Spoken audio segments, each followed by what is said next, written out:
家己大埔大地东高雄架势嘛传出灾情，有真侪人家厝，也阁有区公所的壁、梁拢有必损。家己大埔嘛有人家厝严重受损害，就连大埔国中、国小嘛拢真惨。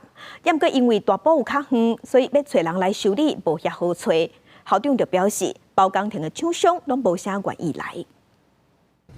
壁必须真大纸，会使看到对面，条仔拢裂开，暗门土落落来。因为我军家己强东东永大埔，伊阁挖到一条地东尾的台南华甲南西区，高雄架线当地地东有误击，造成16间徛家传出灾情，继续有东尾也好，损害愈来愈大。余震会有比较拉扯开一点点，一开始没那么开。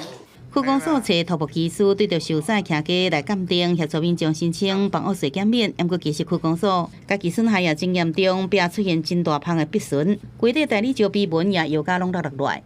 修复是要自己自行负责，但是我们公所全力协助，帮他们做房屋免税的鉴定，提出申请。干那我东涌就受灾最严重，更加卖讲是东涌的家己大埔，除了一间徛家受损害，当地旅馆大埔山庄的壁也逼甲光线照的入来，连续地东尾后，当地民众拢唔敢困。今天我是觉得还是有可能啊，一样也是不好睡啦。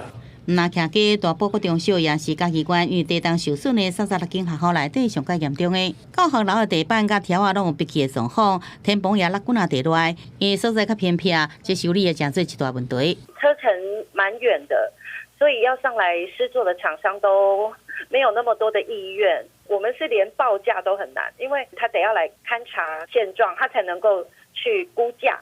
大埔国中小财损超过超过100万，学校讲的相对会使是处理的部分最复原，其他单找到厂商才发到估价并且确认工期。有估休馆结束进程，恐惊拢也无到复原。